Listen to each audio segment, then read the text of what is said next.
Three-time IPL champions Chennai face a Rajasthan side that is struggling to find form. The hosts, still in the aftermath of a humbling defeat to Kolkata in their last match, now face the table toppers who are coming off back-to-back wins. So what can Rajasthan do to resurrect their season? Captain Rahane can hope his top order keeps delivering. Rajasthan's top order men, Rahane, Buttler and Smith, have done well to be among the top three on this list. But if you've watched them play, you'd know their conservative approach eventually does not help them. There's Smith, there's Ajinkya, there's Rahul Tripathi, top of the order.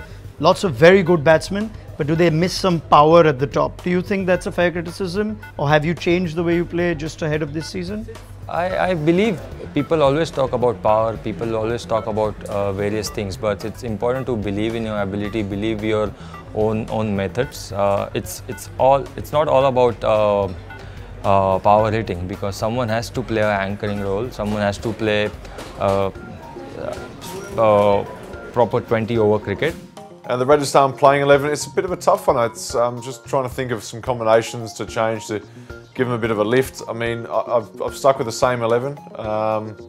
Whether that, I'm sure they might make a couple of changes in there somewhere, but nothing to me stands out in the depth of their squad that you can possibly change, really. I mean, obviously Sanju's left out at the moment. If he's fit, then he probably comes in for a Chopra, and the batting order can move down, which probably helps if Stokes is down the order a bit and give himself a chance to become a bit more of a death slogger, if you like, I suppose, because they need some big hitting through that middle. Again, you know, tempting to bring Ashton Turner in, but I think after Steve Smith got his 70 last match, it's going to be hard to leave him out. So again, I think you just need, you know, Ben Stokes is so important. If you can't get a guy like an Ashton Turner in, someone like a Stokes has to step up to the plate and basically hit the ball at the park towards the end of the innings. So looking for big things from Rahane, just battling away a little bit. I mean, to cement his spot and keep critics off his back, he needs a big one this game as well. Another thing to watch out for is the tournament's middle overs specialists who face off on opposing teams. While Tahir is a certified spin threat, the uncapped Shreyas Gopal has been a revelation this season. His 6 wickets include names such as Virat Kohli, AB de Villiers, Johnny Bairstow and Chris Lynn. First of the 4 back-to-back games for Chennai away from home. This time it's against obviously Rajasthan at Savai Mansingh, Jaipur. Now the biggest talking point as far as I'm concerned is going to be the surface. Usually Savai Mansingh surface is kind of a surface which helps the faster bowlers. It's got pace, it's got bounce. Generally you see grass on that surface as well, but in the last game against Kolkata, the pitch helped the spinners. There was no grass at all. The ball was gripping and turning. That was a little unusual. So now if that is the kind of surface which will be offered for this game, that plays right into the hands of Chennai, because MS Dhoni loves to play with spinners. He generally goes with 3 spinners on surfaces where there is turn, and he's got 3 quality spinners. Well, the catch-22 situation for Rajasthan is one of their top bowlers has been Shreyas Gopal this season, and Shreyas Gopal has also got MSD out before this season, and he's got him out a couple of times in his career, Shreyas Gopal, in his short career. So yeah, it's a catch-22 situation, what kind of a surface to offer. But again, I would rather have a surface with carry and bounce with people like Jofra Archer in your team as far as Rajasthan is concerned. That said, there's a big gulf between these two teams when it comes to bowling at the death. Rajasthan's pacers have leaked runs at an economy of over 11, while picking almost a third of the wickets that Dhoni's bowlers have. The last time Rajasthan played Chennai, Dhoni smacked 46 off 19 balls at the death. Yeah, talking about the death bowling problems that Rajasthan are having throughout the start of this IPL. Obviously, they need to fix that pretty quickly. It's obviously T20 cricket IPL, it's an important part of the game. The death bowling and the really good teams that do it well often go on to win championships or certainly contend. So Rajasthan, I mean, the obvious choice for me is work out some, getting some overs through the middle that covers Jofra Archer and making sure you leave him with 2 overs at the end. He's a proven good death bowler. He bowls his Yorkers, he bowls a good bouncer. So he's definitely a go-to man. So maybe Stokes can take a couple of his overs through the middle.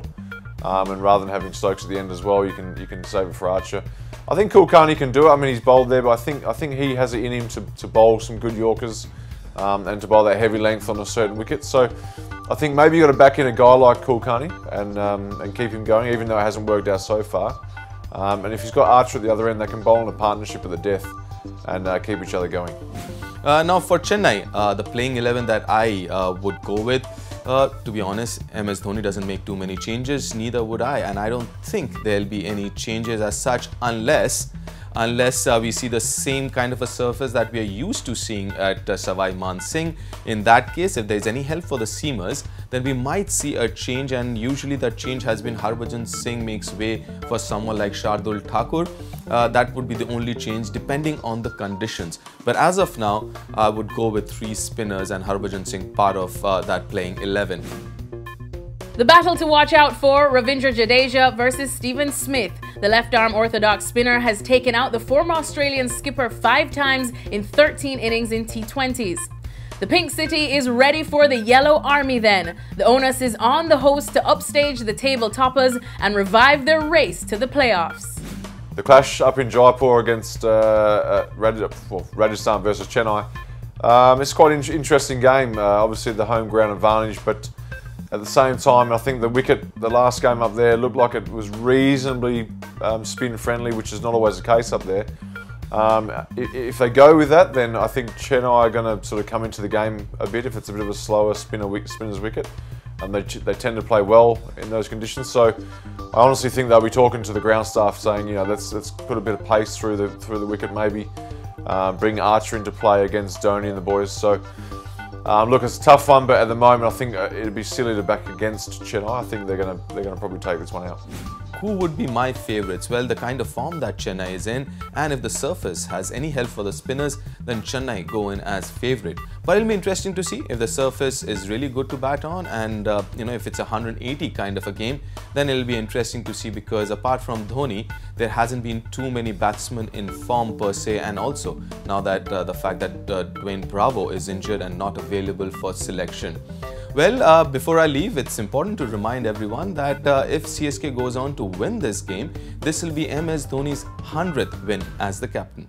Don't forget to like, share, subscribe and leave your comments in the comment section below. Click on the bell icon for notifications.